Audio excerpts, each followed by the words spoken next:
Listen, I'm only going to be gone a few hours. You got that new carer in today. You'll be alright.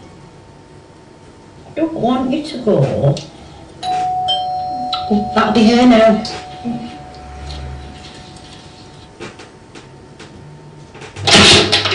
Oh, it's Tracy, isn't it? Come in. Right, I'm only going to be gone a few hours, so if you'd make her a sandwich, I've left her sat in a chair. Just keep an eye on her because she's been a bit quiet lately. Okay, well another social film. And I mean, my mum, I got a significant because my mum's actually cares for the elderly, so I hope she doesn't act like that. And then the other one, you ever watch Happy Gilmore? Ben Stiller. Yeah. So again, that's the funny side to it, but it's a serious take, and it does happen, which you can't escape. What was inspired you? Was it based on true events, or it's like? Well, it wasn't necessarily based on true events. It's just stuff that you see in the news. The amount of numbers that you see that it happens. Surely somebody must see something or know about it. But it's just like a social problem. People seem to know what's going on, but nobody seems to be doing anything about it.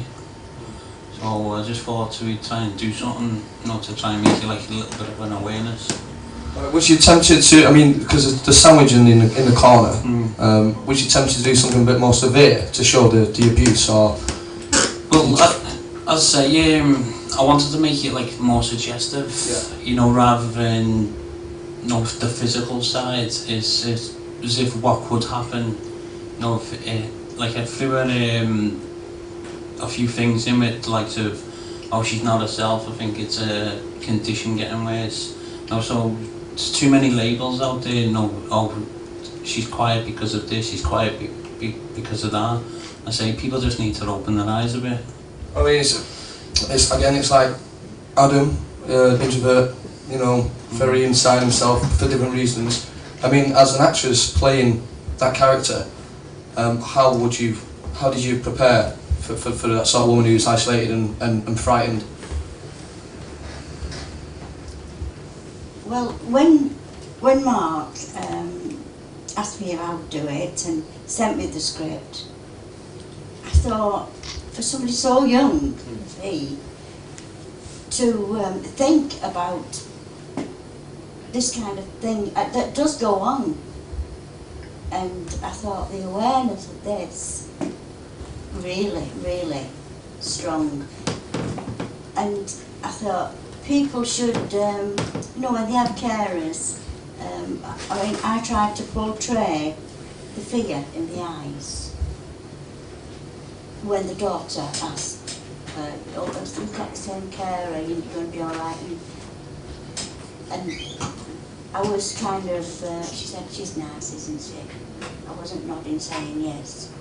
I was scared. You can see that don't go, daughter, fear in your face to say, oh. And I think the awareness, and like Mark made this, and I think more awareness should be for, I mean, you get children as well who are disabled who have to have carers, and this thing does go on, but the awareness is not out there like it should be. Based on the actual story and the actual how strong you feel about it, did you prepare more so than just an average short film which you don't have much of a connection with, knowing that this could be very powerful to the viewers? Yeah, a message sent out. I felt more. Yeah. I felt it more in myself, and I felt like I was doing something as well. Productive, yeah. Not just acting. I was doing something. I was trying to help others out there and do what Mark had written. Spread the word. Yeah, yeah. So how did you come about with Mark? I've worked with Mark a few times, and he sent me this script, and I just thought, as soon as I saw it, I thought, we've got to do that, because we're thinking about moving more towards the political side of filmmaking, rather than just, acting for acting's sake, filmmaking for filmmaking's sake. So he sent me this script, I thought, yeah, we'll do that. Then he contacted Betty, and I've worked with you on, once? And I thought, yeah, she fits the role, so we just thought, yeah, get it done. Yeah, again, do you see this as a film? Do you see it as a message to be sent? Would you send it to local help the ages charities and stuff? Yeah, yeah, sorry, go on. Me or you? Go ahead. Right, yeah, we was talking about that as well, weren't we? That we could possibly send. I think you suggested it, didn't you? Did. Yeah, to send it out there to get the message out wherever we can, really. To say it happens and it happens, yeah, and like Betty said, it happens to kids, disabled kids, disabled people. I saw it on the news a couple of weeks ago.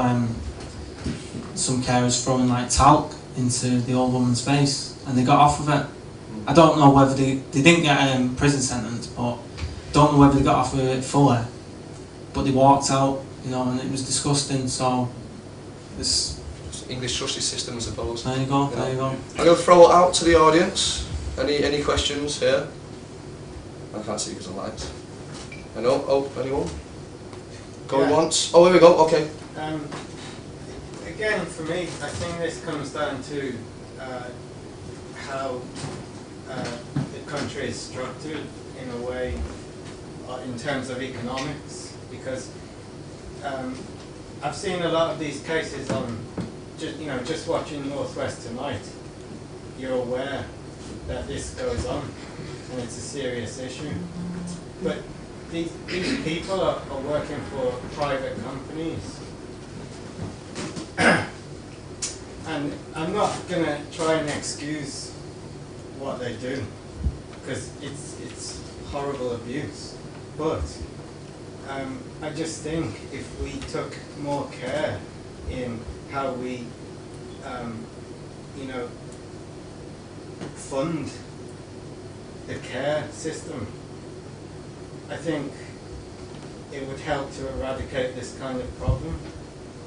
Rather than a personal level, it would be going into the economics of it, so they would have satisfaction in their job. Can I just say something? It doesn't necessarily come down to economics. You could be paid like whatever the minimum wage is and just do it for the sake of caring. But I suppose what you do need to do is like stricter vetting procedures, stuff like that, etc. And then it'll just stop. Well, I'm not saying it'll eradicate it, but it could help. And control it, yeah. I believe it's attitude. Once a person starts to get older, it's almost become, they irritate. I mean, I'm 56 and I find when I'm going about town, I've suddenly become invisible. I'm shopping, I have a trolley, I'm quite physically fit for my age, but people will just come on the inside, on the outside, they'll cut in front of me because I'm not going as fast as they are. And I think it's actually attitude. Once a person starts getting older and starts outliving their usefulness, they become a vulnerable individual like anyone else who becomes vulnerable, whether young or old or whatever, disabled or whatever. And I think it's down to people's attitude. They think that, oh well, I can push them around, it's easy to push them around. They won't say anything, they daren't say anything because I'll just smack her one, or him, whoever it may be. And I think it comes down to that more than economics, it's attitude. 56, you're not 42. Should you finish? But no, it's true, but a word she used there was usefulness, and our economy, who's useful? People who can work. And when you get older, you lose that capacity, so you're devalued. But to be honest, if you can't work for disabled people or for aged people, then the jobs are going to be created to look after them, so they're still useful in the context I'm talking about to create jobs, rather than. It's just attitude. Do you know what I mean? We're gonna throw it over to someone because we're gonna have to. Anyone any more? Oh, there we go. The girl in the middle. Which I was almost expecting her to tell her daughter what's happened because the mother, the daughter was so warm and approachable and had a good relationship. So that was the only bit for me. I just thought, why did she not say anything? It's fair, isn't it? It's fair. Yeah. And she's got her into a state that you're not going to tell because she's just vulnerable, isn't she? So it's the threat of being put in yeah. Well, it's like, is she going to hit her? Is the daughter going to believe her, like someone said over there? You might not listen. Is she going to see that? Mark put a line in, didn't you? She's What was the line? Oh, I think it's when I think I mentioned before, like a condition's getting worse. Yeah, conditions getting worse. So is she going to see now? So is she going to believe her? Yeah. So I got from it where she might not want to start an argument for, because she might not, like I said, the daughter might not start trusting her, or might start again if she starts an argument again into the hole, and then she's just lost the only person that loves her. You know, and then you're going to be surrounded by complete strangers. So rather than one person who might be bad, might have 10 people. I don't know. I mean, that's what I got. Again, it's a fear. Although I must have think when she had an accident, I would have personally, as a woman, I would have questioned why she didn't change. The woman, that made sense. The young girl, why the young girl didn't change her. Yeah, but I know we didn't really put in the script because we've always felt like the attitude, when it comes to dialogue, like less is more. But we tried to make it look like she was on her way to do it when the daughter came in, when she said, "Oh, we've had a bit of an accident." Yes. And then the daughter was just saying, "Oh, it doesn't matter now, I'm here." So she got away with that one. So she, yes, I'd say she got out to that one. Any more questions here? Going once? Just picking up on the what you were just saying. I think the reason she didn't talk was because you must feel like you're a burden and you're being cared for, so you can't assert yourself in the same way you used to throughout your life, and you're being cared for, and to complain would be to add to the burden. Just from a self-critical point of view. So I think that's why she kept silent. Well, I think as Jack pointed out before, I suppose she's not as agile as she used to be, so I suppose the fear does play a factor into it. Guilt as well. And whether she'll actually be believed. Yeah, but also I think she would have felt guilty. Well, it might not necessarily be guilty, but for an older person, they might feel a bit ashamed, if you don't mind me saying. I think from the mother's point of view, that she was frightened. I mean, she's old, vulnerable. She doesn't want to go in home. That's her home. That's where she lives. That's where she needs to be with the daughter, not in a home. And she was threatened. If you speak, you're going in a home. So she thinks, well, this girl's from an agency, they're going to believe her, rather than this old woman. Who could or could not possibly have maybe dementia or, you know. And she doesn't want to go in home. But she's trying to get through to her daughter with the fear in her eyes. Subtle hints. Yes, with not nodding. Yes, she is nice. No response. I said she's lovely, isn't she? No response from the mother, because she didn't think so. But like I said, the mother is old, vulnerable, and frightened, and this is what older people are like. They're frightened. They don't want to go in home.